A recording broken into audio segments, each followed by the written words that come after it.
forward. So this, we'll get started. Welcome to our first live webinar. My name is Dana Coulthard, and I'm the administrator with Healthcare for All Minnesota. And today's webinar is titled How Medicare for All Would Help Fight COVID-19. And our presenter today is going to be Dr. Ken Engelhardt, who is the chair of Physicians for National Health Program Minnesota, as well as a board member of Healthcare for All Minnesota. Could you go to the next slide, please, Ken?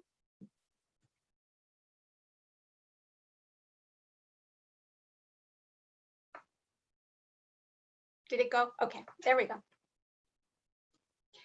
So this webinar is actually a joint effort between the two organizations, Physicians for National Health Program Minnesota and Healthcare for All Minnesota. Both organizations are nonprofit, nonpartisan, member-supported, who are advocating for affordable, high-quality, universal health care, such as single-payer Medicare for all at the national level or the Minnesota Health Plan at the state level. Today's webinar is the first of our efforts to bring our work online during this pandemic. So look for future online offerings such as panels, webinars, and online meetings. So I just want to make sure everybody can see that they have some options at the bottom of their screen. We're going to be doing a Q&A at the end. However, you can enter a question in the Q&A box at any time during the webinar, and then we'll just use the chat function for other purposes if you're having a technical difficulty or something along those lines. And then at the end of the webinar, you're going to see a post-webinar link, and it's going to link you to a survey. So we're asking that you would participate in that survey about the webinar, and so that we can improve our future offerings. And you will also be receiving an email, a post-webinar email in about a day. And that will also have the survey link, and then it'll have some link to resources and links to our organizations. We are recording this webinar, and that should allow us to either share the link to it, upload it to YouTube, and so forth. So people will be able to rewatch it or share it with others who did not participate. So I think that's all I have. So I will just turn it over to Ken, Dr. Ken Engelhardt at this point. And you can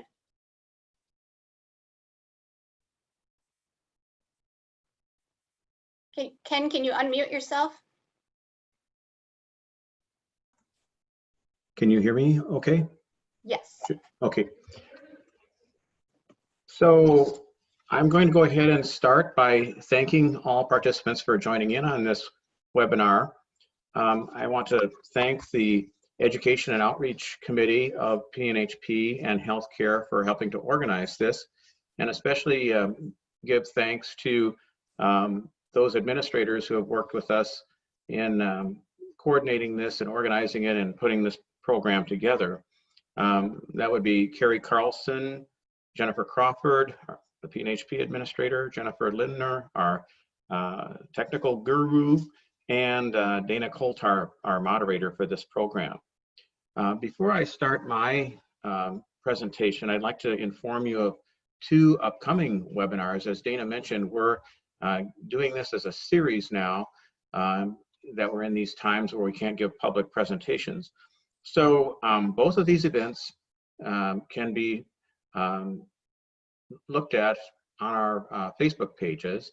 You can gain more details by going to the PNHP or the HCAM Facebook pages, and you can register at those sites as well. The first presentation I'd like to tell you about is going to be a week from today, and it's going to be at 7 p.m. I'll be giving that presentation as well. It's the one I've really been working on quite a bit for the past several weeks, as my wife can attest. It's called Overcoming COVID-19, A Historical Perspective, and it's going to be a brief history of past pandemics and the current success of single-payer healthcare systems. It'll also take a fairly detailed approach to the United States response to the COVID-19 pandemic, and it'll talk about what we need to do to improve and how we can improve the response that we've seen. So that's going to be on April 30th at 7 p.m.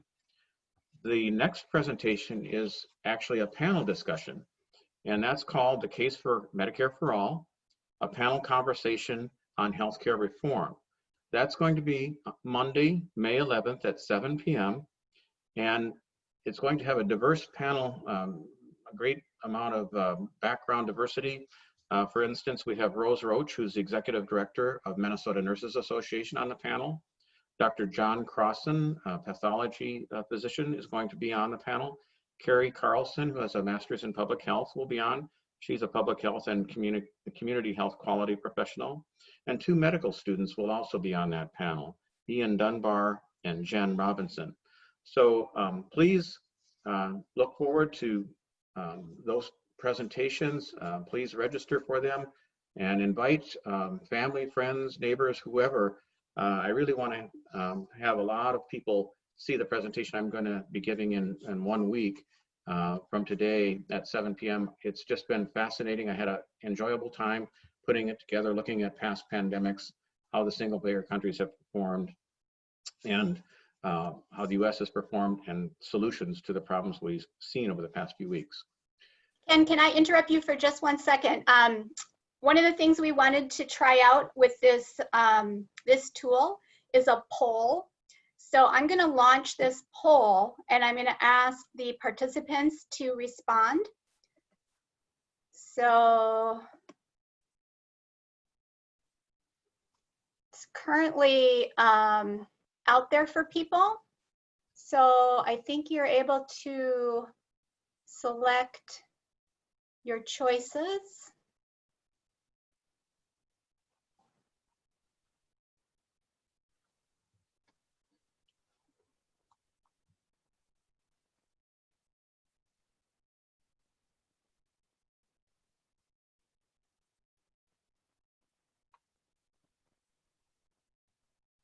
So it's telling me how many people have voted, and I'm just waiting for all the votes to come in and see. Not everyone might vote, and that's fine.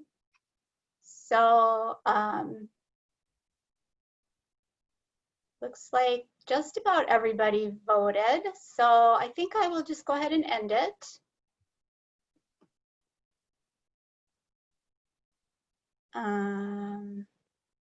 This is all new here, so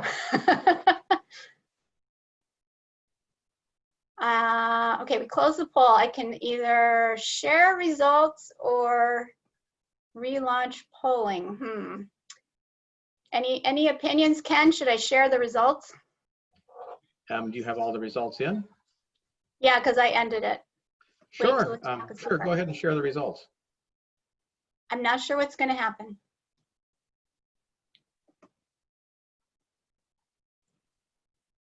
So I think there's some, maybe everybody can see that. Okay, thank you very much for participating in our poll. Okay, are you able to hear me? Dana, can you hear me okay?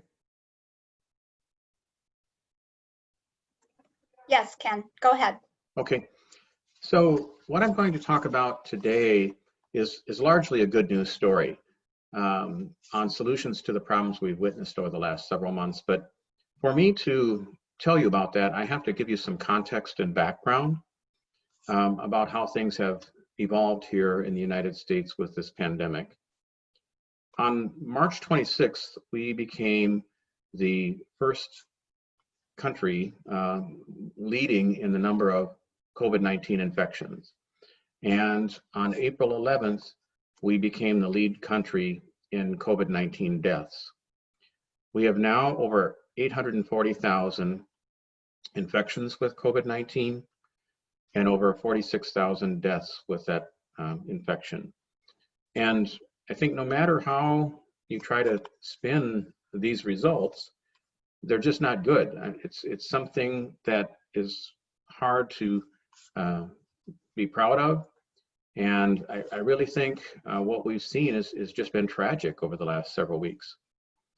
We still don't have enough testing, COVID-19 test kits. That hampers our ability to open the economy. And that's been a problem since the beginning of this pandemic. Also, we've had issues with the states being able to get the medical supplies that they need. Earlier this week, I learned that the governor of Illinois, J.B. Pritzker, had to, in secret, arrange for chartered flights from China to get masks and gloves for the state of Illinois. And he was fearful that if the federal government found out about it, that those supplies would be seized and they wouldn't be able to use them in the state of Illinois.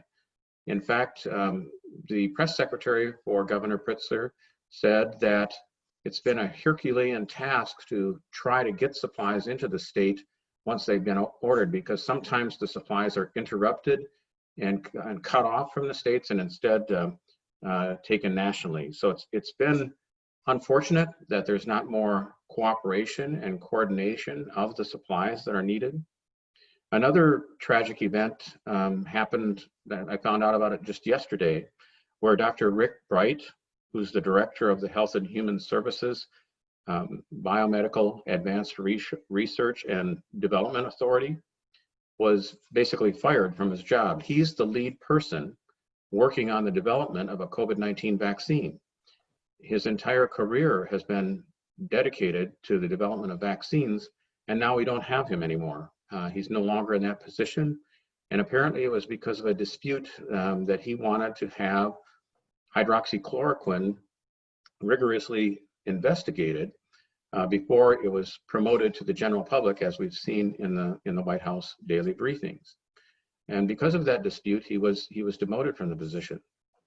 And as long as we're talking about hydroxychloroquine, we should also see what happened this week, where early studies actually show that hydroxychloroquine might be more harmful than it is good, that people with COVID-19 seem to be dying at a higher rate when they receive hydroxychloroquine than those who don't receive it.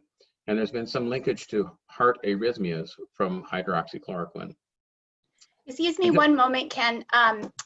We have a couple of participants that are interested in seeing you on video. Would you be comfortable starting your video? Well, I'd have to say they're not missing anything by not seeing me, but I will put myself on video, okay? Yep. And then also just checking on the slides. Are you on is this the slide that you wanted, the PNHP Healthcare for All Minnesota slide to be visible right now? So far, well, let me go down to the next one. My page down feature, my computer isn't working, so it looks like I can only get there by scrolling. So, okay, yeah, I'm where I need to be, Dana. Okay, thank you. And just today in the New York Times, there was a publication, an article entitled "Sadness and Disbelief from a World Missing American Leadership." And the author, a statement that the author made is, the coronavirus pandemic is shaking bedrock assumptions about US exceptionalism. This is perhaps the first global crisis in more than a century where no one is even looking for Washington to lead. So it's an embarrassing and very sad position, and we really need to do better. So I'm going to close the poll. Next slide will be about our fragmented insurance system. We have so many different types of insurance that people can get. It's not unified. 55% of people receive their healthcare insurance through their employer. 17.8% receive it from Medicare, 17.9% from Medicaid. We have 8.5% of our population who have no insurance at all. The VA covers 1% of those, and TRICARE 2.6%, and then 10.8% directly purchase it from the private markets. So there's no unified system. There are a lot of pieces to this pie here, and it's not uniform or very coherent, actually. and that hampers our response to a pandemic. So Medicare actually does make it easier for all Americans to get medical care during a COVID-19 pandemic. Medicare is a leader in developing innovations. It now pays for telehealth, so you can see and hear your doctor using your phone's camera. And medical practices can remain viable even when patients are at home because of the telehealth feature. Medicare leads the way in innovation, and many corporate insurers actually follow Medicare's lead. And Medicare for All would do this better. It's a fast and universal implementation of important public health strategies, and corporations are moved out of the way with a Medicare for All system. I need to tell you that 22 million Americans have become unemployed in the past month. And the Health Management Resource Organization states that now 12 to 35 million people will lose job-based insurance because of this pandemic. So this unique feature we have in this country, where in order for you to have health insurance, you need to have a job first, is harmful to people.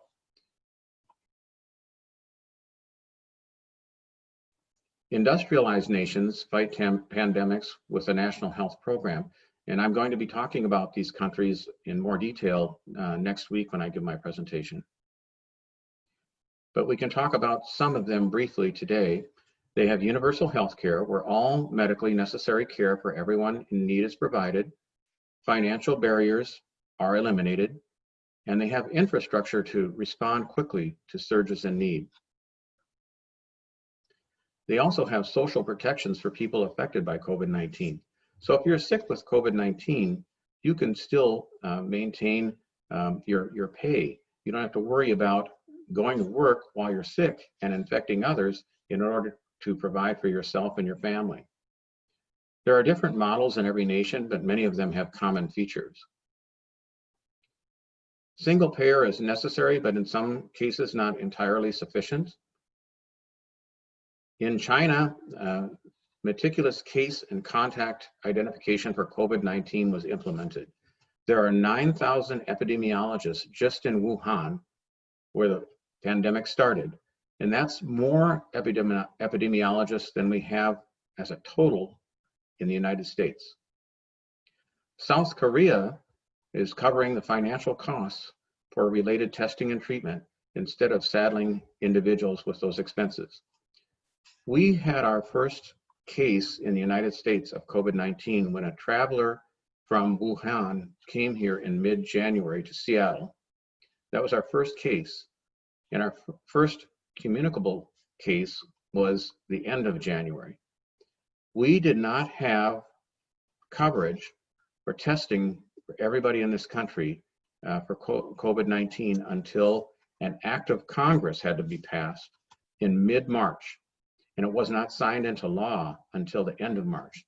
So here we have a situation where we have infections moving around the country for 2 months before our country even provides testing for everybody with an act of Congress in mid-March.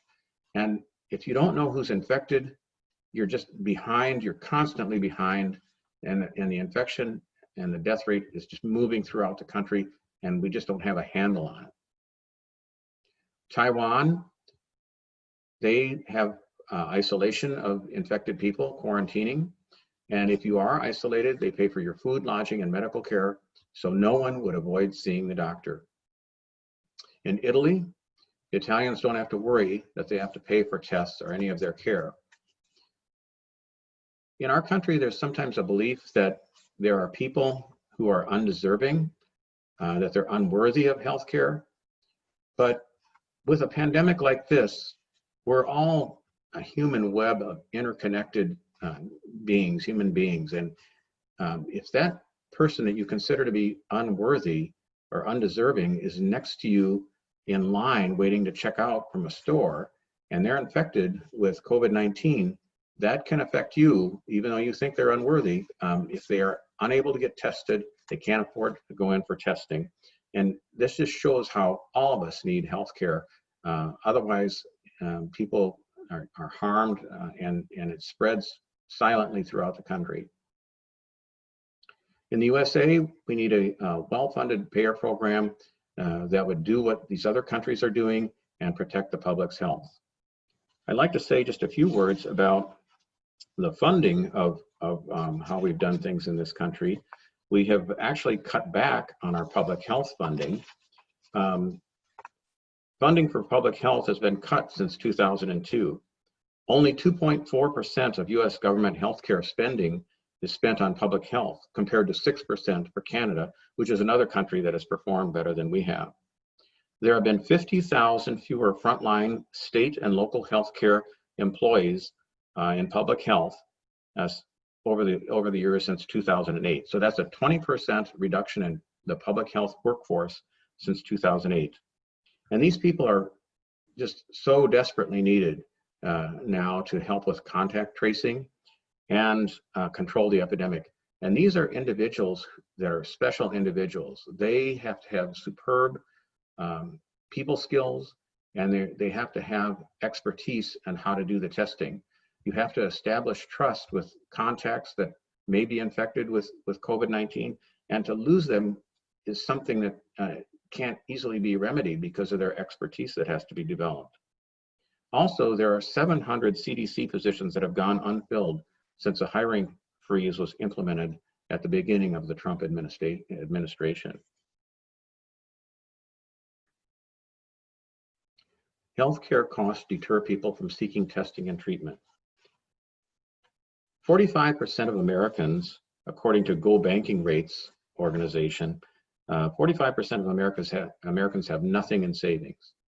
So if you're sick and you think you might have COVID-19 and you have nothing in savings, what is the incentive for you to go get tested for COVID-19? So people are sick and we don't know about them. Again, that puts us seriously behind. Under the current system, 30 million Americans have no insurance. 70 million have plans with such high deductibles that they cannot afford to seek care. As a result, 1/3 of Americans delay medical care because of cost, and delaying care leads to spreading of the virus. Under Medicare for All, there are no out-of-pocket expenses, and that means that patients can get care when they need it and they don't have to worry about costs. When treatments and vaccines become available, early and wide use without financial barriers can slow or stop the spread of the virus. Patient can't afford prescription drugs, and authorities have limited influence. And in fact, there's a federal law that prohibits negotiation of drug prices in our country. So under the current system, 30 million Americans have no prescription coverage. Millions more face unaffordable copays. Pharmaceutical manufacturers control our nation's drug supply and will not develop new treatments unless they can get a hefty profit. Under Medicare for All, there are no out-of-pocket costs for any medically necessary care. Medicare would powerfully negotiate drug prices on behalf of all Americans, similar to what the VA medical system in the United States is able to do now. And Medicare for All creates a public drug manufacturing capacity during an emergency.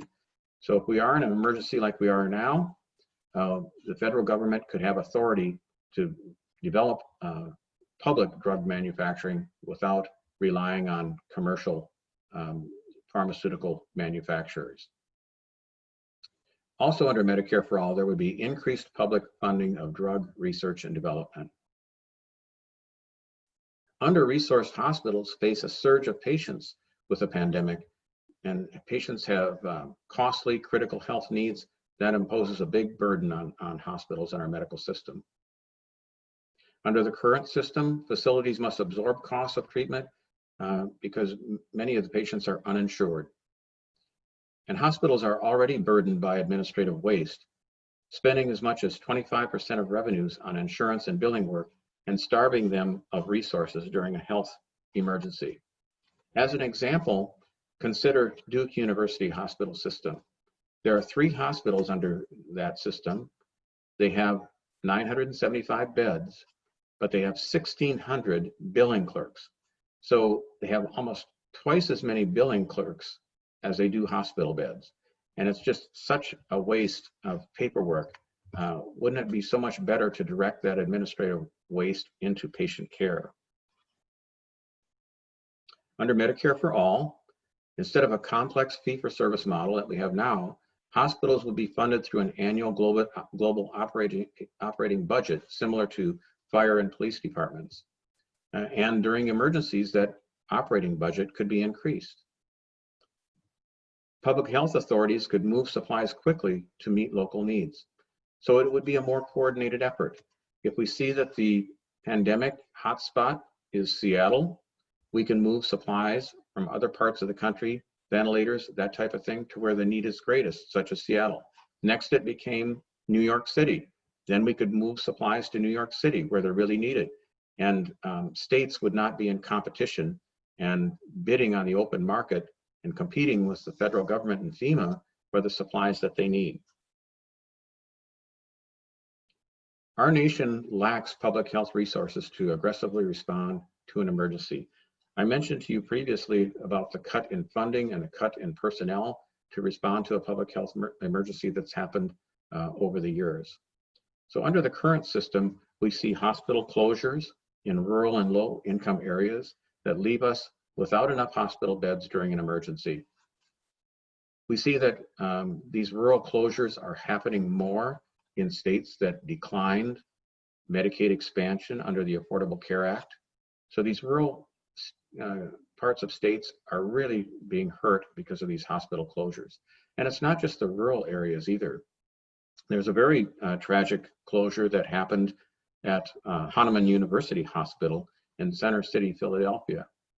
This is a hospital that's actually been in effect since 1848. And during the Republican National Convention of the year 2000, President Ford was having some small strokes and was hospitalized there. So it was a well-known hospital, but unfortunately it came under the management of a private organization, and they mismanaged it. It became financially untenable. And unfortunately that hospital, which was a 496 bed tertiary care hospital, had to close in September of 2019. So here we have a hospital that's serving people in Center City, Philadelphia. Where are those poor people going to go for their medical care?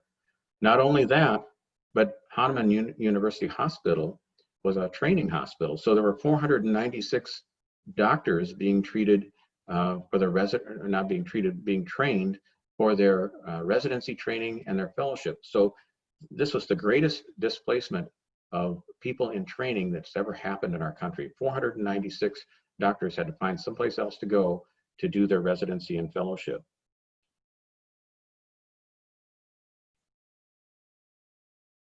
Healthcare workers under the current system quickly run out of protective equipment. We've seen that every day on the news. They run out of other supplies, endangering themselves, their patients, and the entire nation. Medicare for All would redirect $600 billion per year of administrative waste to patient care and public health. This is one way how Medicare for All would pay for itself, actually. If we can eliminate the administrative waste, then we can provide health care to everybody, and it would be a much better situation. There have been more than 30 studies showing savings from redirecting this waste, and that this savings would fund full coverage for people. And over 250 economists support Medicare for All. In fact, these economists say healthcare is not a service that follows the standard market rules. It should therefore be provided as a public good. So keep that figure in mind, $600 billion per year of administrative waste. Instead of being used for bureaucratic paperwork, it instead could go to patient care and public health. Under Medicare for All, we have a stable, predictable funding for hospitals, meaning that facilities in rural and low-income areas would have the resources to serve their communities during a pandemic. Public health authorities don't have accurate data for timely informed decisions. Under our current system, we have electronic medical records that are proprietary for each organization. So you might have a healthcare system like Alina. You might have a healthcare system like Health Partners. You might have a public healthcare system like the VA. They don't talk to each other with their electronic records. So that interferes with communication, that interferes with a rapid response. And I've actually heard of the CDC having to call up various hospitals and find out what the situation is with them instead of being able to quickly go to the electronic medical record and learn what is going on with these hospitals. Authorities must rely on individual facilities to report data, and delaying reporting influences important policy decisions and delays them, which leads to further harm. Under Medicare for All, a unified national electronic record system would give officials real-time data from every hospital and clinic in the nation. And this data empowers leaders to make quick policy decisions and direct personnel and equipment to where it's most needed. Mass layoffs will force millions off their workplace health insurance. I already mentioned that it's predicted that 12 to 35 million people will lose their health insurance because they've lost their jobs with this pandemic. So under the current system, 178 million Americans with job-based insurance risk losing coverage during a public health crisis, making them less likely to seek care because they don't have a way to pay for it. And those who need care would face catastrophic medical bills, which would in turn worsen the effects of the recession we're experiencing. Under Medicare for All, it's seamless, lifelong coverage that is not tied to employment. And Americans would enjoy the freedom and security knowing that they have comprehensive coverage no matter what happens in the economy. This is a slide from the Kaiser Family Foundation. It's the 2019 Employer Health Benefits Survey. And as you can see, these are premiums that are for an average annual worker and employer based insurance system. So it's coverage if someone has a job with an employer, and that's how they get their health insurance. Coverage in 2009, 2014, and 2019. The light blue is the employer contribution. The dark blue is the worker contribution. So we've seen since 2009, the premiums for the worker have steadily increased to the point where they're $6,015 just for the premiums.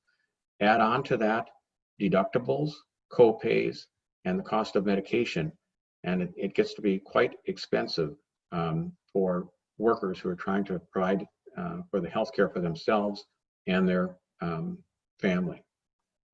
So let's just do some simple math under single payer Medicare for all.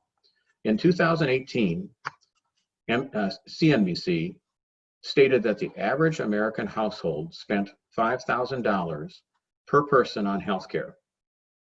And in 2019, the Bureau of Labor Statistics reported that the median wage for US workers was $48,672. Now that's before taxes. So when we're talking about median income, that $48,000 means that half of the people earn more than that, but also half of the people earn less than that. So let's take the hypothetical family of 4 people. If we're saying that $5,000 per person is spent by the average American household, you multiply that times 4 if you have a family of 4. So you have $20,000 in healthcare expenses. If you earn median income of $48,672 and you make that division, you're spending 41% on healthcare. That's just an enormous amount of money when a family of 4 has housing, food, and other costs to consider. And keep in mind that this $48,000 that's the median income, that's before taxes. So you could probably say that there's even less available to spend on healthcare than what we see in this example. Single payer Medicare for all would relieve a lot of these burdens. It provides comprehensive coverage. It provides preventative services. So if you need immunizations, if you need mammograms, if you need, let's say, a colonoscopy, yes, that would be provided. Hospital care, physician services, dental care, things that aren't provided now. Mental health services, medication expenses, reproductive health services, physical, occupational therapy, home care, long-term care, nursing home care would be provided.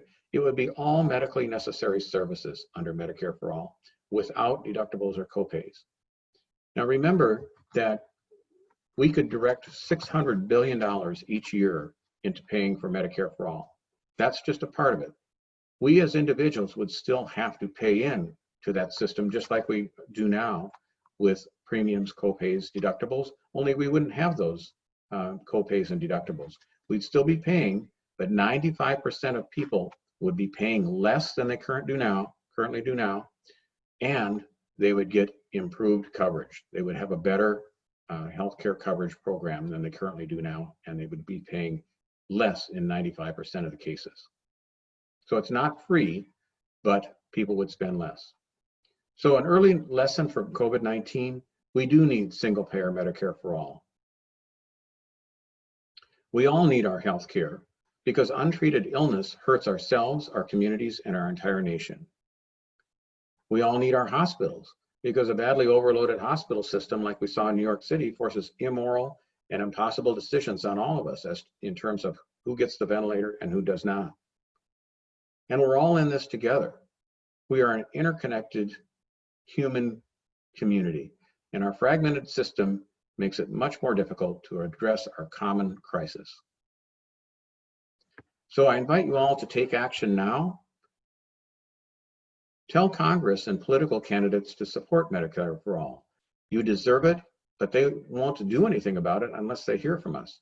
So call or email your senators and representatives and tell them you want Medicare for All.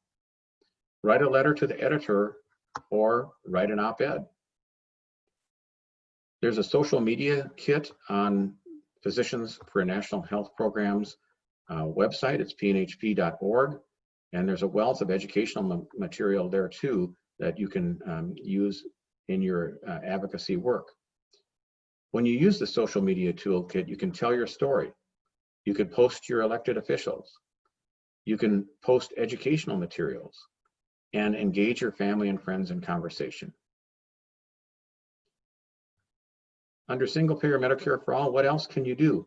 One would be to join one or both of our organizations that you see at the bottom of the screen, to join Physicians for a National Health Program Minnesota. There is the website. To join Healthcare for All Minnesota, there is the website. And you can learn more. There's an abundance of educational material. One I highly recommend, probably this is the most recommended resource I make to people, it's fixithealthcare.com. That's a video that you can stream for free. It's about 55 minutes long, and it provides the business perspective on how Medicare for All would help businesses, help employees, employers, and help our country in general. So this is not from the perspective of someone like me. I'm a retired internal medicine physician. I did primary care for 36 years, so I've seen it on the front lines, but this Fix It Healthcare video provides it from the non-medical perspective. It provides it from the perspective of a business owner. Also, you can learn more on pnhp.org. There's a great book. It's a little bit old, but it still has information that hasn't changed that much over the years. It's The Healing of America by journalist T.R. Reid. He went around seeking healthcare from various countries throughout the world, and he relates his experience with those healthcare systems. There's Senator John Marty's book for Healing Healthcare, The Case for Common Sense Universal Healthcare System, and it talks about what we can do in Minnesota to provide a Medicare for All system with a Minnesota health plan. I'd also encourage you to discuss the urgent need to restructure healthcare with family, friends, and neighbors. What we see that we need in this country now in this time of pandemic and what's happened to our society is we need major societal changes on a scale of those enacted during the Great Depression, such as Social Security and the New Deal that were enacted under FDR. Please consider hosting a house party to view the Fix It video and discuss it. It's important for you to vote and know who really is on your side, who stands for these beliefs of everybody deserves health care coverage. Encourage your family and friends to vote and participate in the democratic process by volunteering as a campaign worker. We are privileged in this country to have the right to vote, and people have died to preserve that right for us to vote. We need to act on it, and we need to be participants in the democratic process. Also, we'd appreciate your donation to our work. If you want to join the fight for health justice, please visit our web pages of Healthcare for All Minnesota, PNHP, to make a donation. And before I stop, let me just see if I have any other notes I want to share with you. Again, there have been over 30 studies that have showed the savings in going to a Medicare for All system would fully fund coverage for everybody in this country. And over 250 economists support Medicare for All. And I think that covers it. If you do get the New York Times, or you're able to get it, that article entitled "Sadness and Disbelief from a World Missing American Leadership" was a very interesting article in today's paper. And I think that's all I have to say. Please think of participating in the upcoming webinars 1 week from today at 7 p.m. and also on May 11th at 7 p.m. That's on a Monday. So at this point, I'm pretty much through with my presentation, and I'll turn it over to Dana. Thank you, Ken. We do have a few questions that came through. We had an attendee ask, what is happening in the Minnesota House and Senate on the Minnesota Health Plan? If we cannot pass this now, when can we? What I know of the Minnesota Health Plan is it's been stalled out in the past few years. And what the obstacle is right now is some sort of study that shows, and it's an analysis of what it would cost to finance it. So that's been the obstacle over the years. We have made some progress in the government of the state of Minnesota by passing emergency insulin coverage. So that's a small step to where we need to get to. But in terms of the Minnesota Health Plan, what's holding it up now is the financial analysis study. And of course, we need people in office who are supportive of it, which makes elections all the more important. Okay, thank you. The next question I have is, why would there be an increased R&D for drugs under Medicare for All? Well, right now, take the case of antibiotics.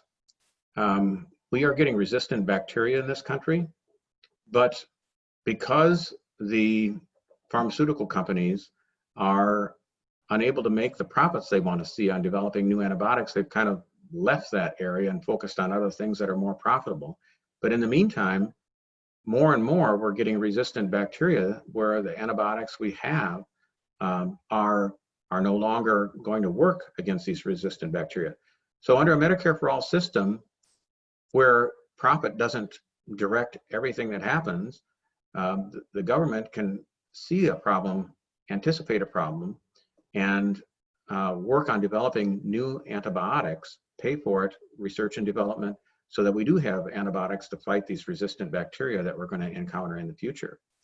A lot of this is anticipating problems rather than focusing on profits. So if we had been better able to anticipate this pandemic coming, we would be in much better shape. We'd have less infections, we'd have less deaths, and we'd be able to open our economy sooner.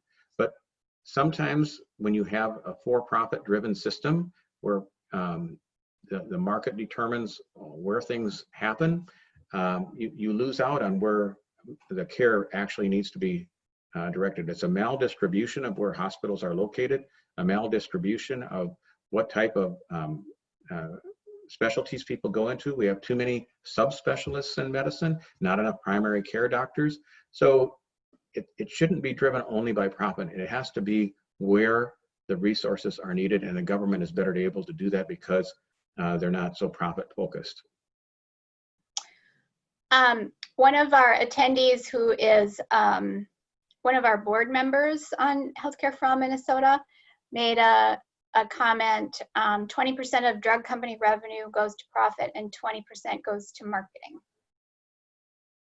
Yeah, and actually, as far as if you look at the breakdown of where drug companies spend their money, they like to say that we have to charge this much for drug prices because we do so much research and development. But in terms of the ranking of where research and development falls for drug companies, it's actually the fourth thing that they pay for. There are three things higher, such as marketing, that type of thing. So research and development for the drug companies is number 4 in terms of their costs. There are things that they spend more money on than research and development. Actually, a lot of the drugs that we see now in this country are paid for by the federal government. Recently, we had a presentation at one of our quarterly meetings for Healthcare for All Minnesota, and we had Dr. Schandelmeyer, who has an economics background and a PhD in pharmacology, and he talked about. I asked him the question: how much of new drugs come from the federal government paying for it? And he said 50% or more are actually paid for by the federal government now. So the federal government is doing the majority of research and development payment right at this time. Right. So we have a question about, do you know if there's an annotated bibliography of the 30 studies showing savings with single payer? This is the biggest and most common difficult question I get from people as I discuss single payer. That I would direct people to pnhp.org, and I haven't actually looked for all 30 studies myself. I see them individually at a time, but I don't have the listing of all 30 together. But I'm quite confident that if you contacted pnhp.org, our national organization, they could direct you to a listing of all those 30 plus studies. Okay, then we have a question about funding for public health. Why would funding for public health be increased de facto because of implementation of Medicare for All? Well, it's because the people who have written the legislation for Medicare for All realize that our public health system is currently underfunded. It's been cut back. We have lost 20% of our public health workforce over the years since 2008. And now we're seeing the consequences of it with what we're experiencing in this country. So unlike a system where the market decides where we're focusing our attention to gain the maximum amount of money, the Medicare for All legislation looks at preventing diseases, focusing on public health, and isn't so much focused on where can we make the most profit.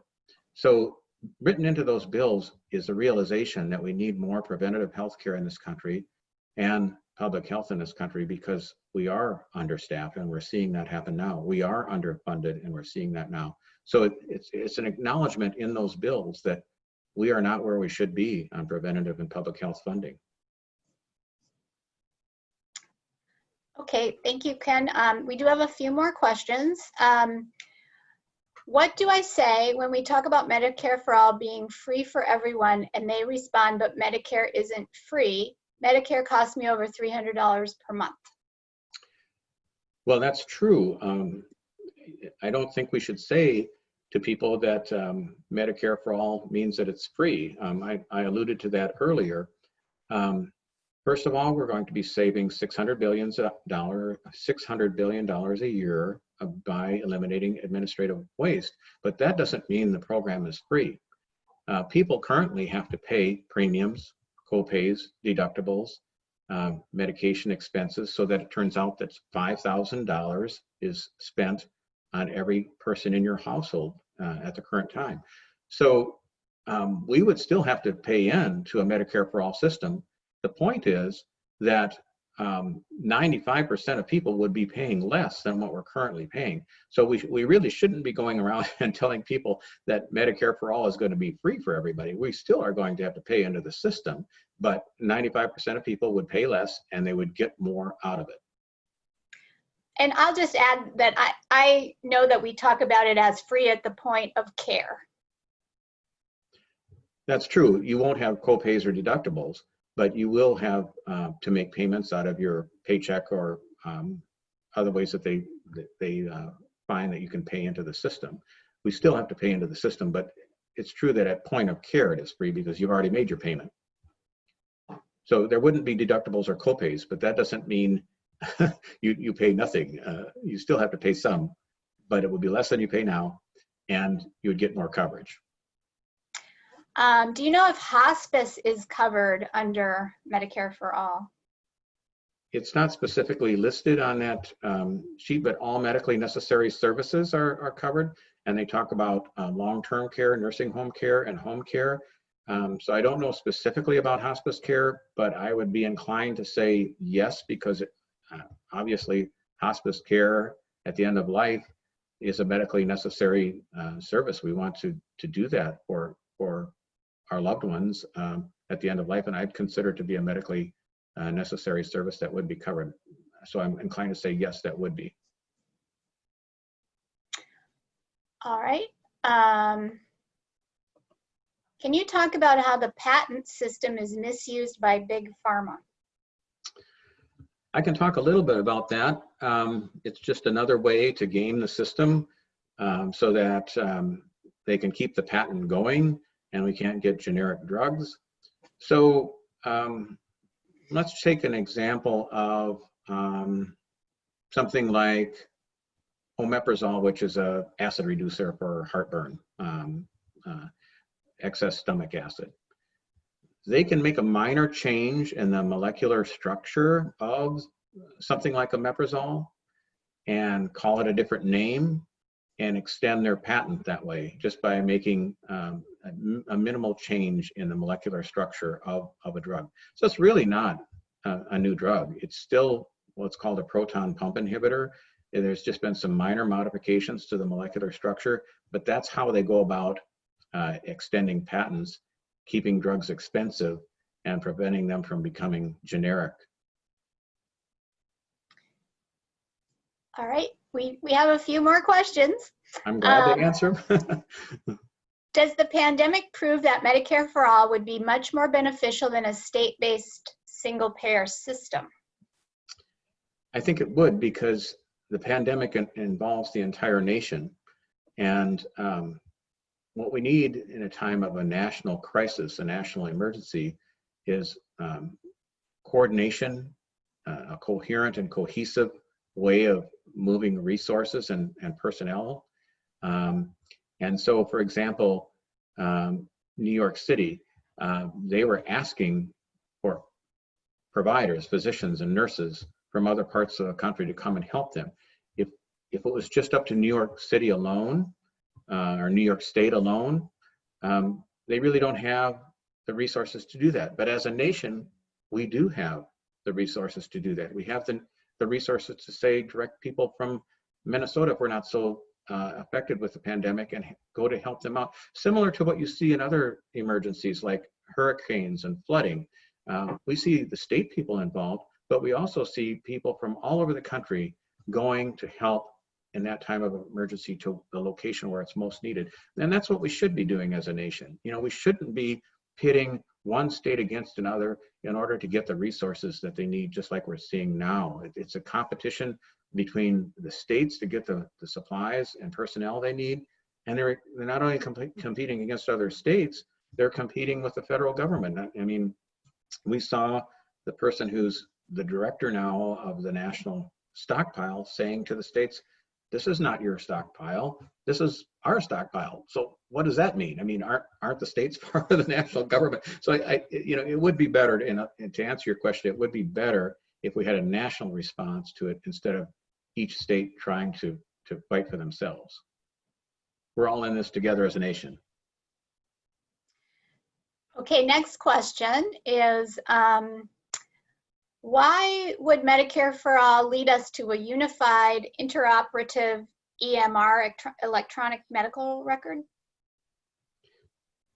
Why? Well, if we have the same system throughout the country, it would be a unified record. Let me just tell you of my experience in the VA system. We have a medical record system in the VA. It's called CPRS, and if I had a patient that was spending the winter in Arizona or Florida, and my VA patient that I saw here at the Minneapolis VA Medical Center got sick and needed health care, needed medical attention in Florida, Arizona, they could go to the VA there, and the doctor that would see them there could access the records I have from Minneapolis, so they would know what's been going on with this patient. They wouldn't be completely in the dark. And that system, CPRS, is nationwide, so it covers the entire VA, and the VA is the largest healthcare system we have in this country. So that's how a unified electronic medical record system could operate. We could have people going to Health Partners. We could have people going to Alina, and if they go out of state and have to go seek care in Arizona or Florida, Medicare could establish a uniform electronic medical system so that the doctors in Florida, Arizona could find out what's wrong with that patient. It's very hard if you know nothing about the patient and they're sick, or especially if they're very sick in the ER and you know absolutely nothing about them. And that's why sharing medical information across the nation through a uniform electronic medical record system would improve medical care so much. And then basically that seems to be it for the questions. There's just a couple of comments. There's a suggestion to hold a watch party for the Fix-It videos during this social distancing time, meaning you could probably do it online through Zoom or something like that. And then another comment is that there will be a new paper on the HCAM website soon that reviews 9 of the best studies on savings. So we'll look for that. And someone verified that both the House and Senate bills for Medicare for All call for designated funds for public health. So thank you for those comments. And I know people did put some comments in the chat as well. It was a little hard to go back and forth. I think we tended to use the chat a little differently than I was expecting, but I did bring up a question or two from there. And then there's some comments about HR. Oh, I think, yeah, he said that already.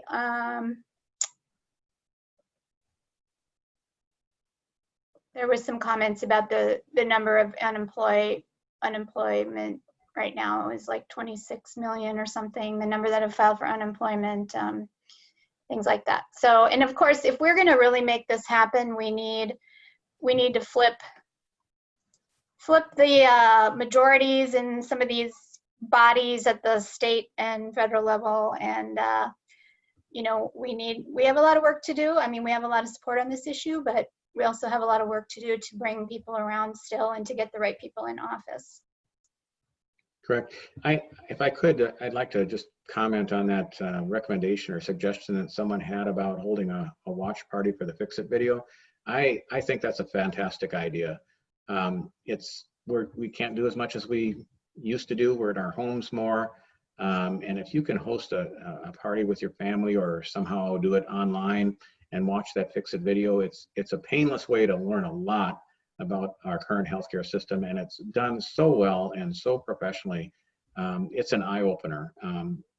That if there's just one resource you asked me to go to learn about how Medicare for All could be better for us and what's wrong with our current system, go listen to Richard Master on the Fix-It video and the people that are interviewed there. There are economists, doctors interviewed, people who work for MCS Industries of Richard Master, and they tell their story as employees. It's just a fantastic video, and I'd really recommend people to watch it. Yes, and we may even do a showing as Healthcare for All Minnesota through Zoom, because we were able to show videos through Zoom as well. So, and there's other videos on the Fix It website that are very useful too, some shorter ones. And I think they've got, Big Pharma market failure they've got, and there's a lot of good videos out there. All right, so I think we're at the end of our first webinar, and just want to remind people that we are trying to have you fill out a survey. So you should be directed to a survey once you leave the webinar. If you're not, then you're going to at least get a link to the survey in a follow-up email. And again, thank you for attending, and look for future offerings and joining in on Ken's upcoming webinar next week. And then there's also the May 11th panel, which looks to be very good. All right. Thank you, Ken. Thank you. Thank you, everybody. Thanks, everybody.